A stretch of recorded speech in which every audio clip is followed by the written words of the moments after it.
Hey guys, welcome back to my channel. My name is Rhea and in today's video I will be talking to you about how to choose a planner for the year 2023.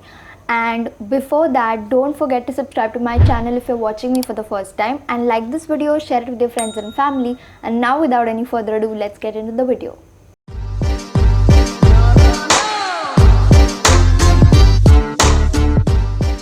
Finally, we are beginning with a new year in just 3 months now, and I wanted to share with you few pointers before you purchase your 2023 planner.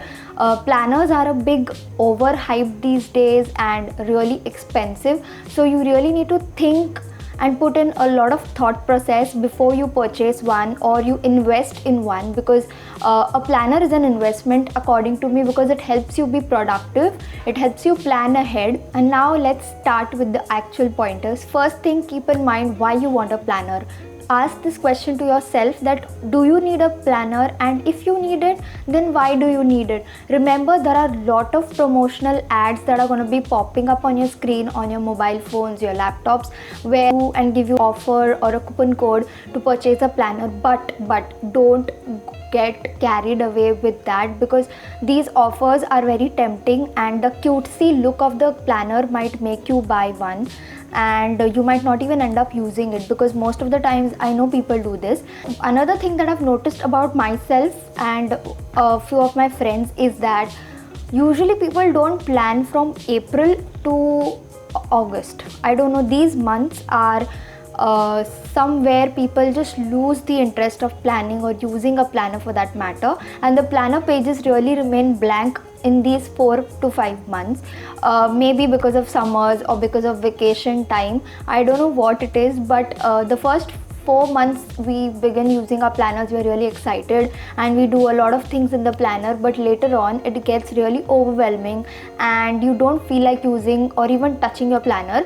So this is another reason I feel that a dated planner is a waste of money. This is my experience from the 3 years that I've used a planner. And now coming to the main pointers on how you need to purchase your planner for 2023. Now the first thing you need to keep in mind is that your budget. Now there are planners that will range from 600 to 1000 and above 1000 to 2000 and above. Now you need to have a proper budget in your head on what price do you want to set, or a budget that you want to set. Once you have set your budget, now you need to go ahead and think about the size of your planner. Your size can be anything called as A5 or A3 or A4. There are all sizes of planners available in the market these days.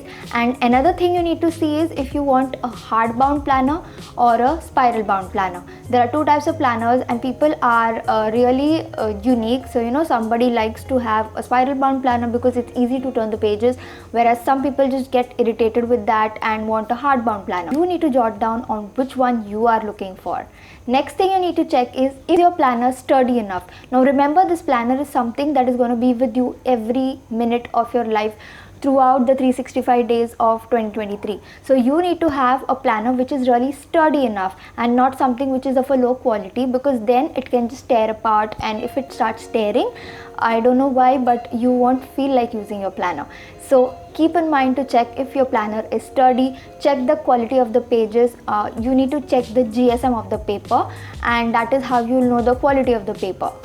So sturdiness and the quality is very important when you purchase a planner. Next very important thing is check if your planner should be bulky or you want something which is compact. Now if you check with the planners by Ink Bucket or the Archie-type studio planners, these are very bulky in size. They have a lot of pages and the overall build is really bulky, but there are few planners which are not so bulky. Now for example, last year we had Factor Notes planners which were very small, compact and had a lot of things to write in, but still they were very much compact and smaller in size, which makes it easy to carry. Now if you're someone who doesn't want something which is heavier in your bag, then you can go for a smaller planner. But if you are someone who are a work from home kind of a person who wants a planner for your basic planning, that you'll keep your planner at home and you will be at home, then I think bulky planner will also do for you.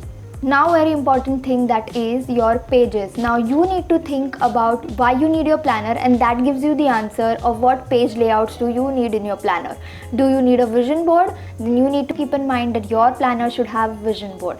If you need a meals tracker, you need to keep that also in mind. So just make a list wherein you write all the pages that you're expecting to be in your planner. A meal tracker, a habit tracker, mood tracker, period tracker, finance tracker, expense, income, everything. So you need to plan out all this, and then when you're purchasing your planner, you can just go through and tick in if you have all of these things or all of these features in the planner you're planning to buy. And the very last thing I want to talk to you about is the cuteness factor. There are a lot of planners which are really cute, very floral, and have a beautiful pastel prints on it. And I know it's something that tempts you to buy a planner, but don't get carried away with the cuteness factor. Remember, your planner is something that is going to help you stay productive. So if the cuteness is going to be distracting you from your goals, then I think that is not something you must go for. And if you are someone who doesn't want that very cutesy thing on your planner, then you can go for some formal planners. Also, if you ask me, I think preferably I would go for an undated planner for 2023, because in the last 3 years I have purchased planners.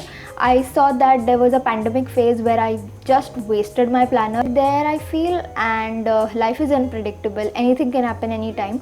So that's all for today's video, guys. I hope you liked this video, and I hope this helps you to choose a planner for yourself.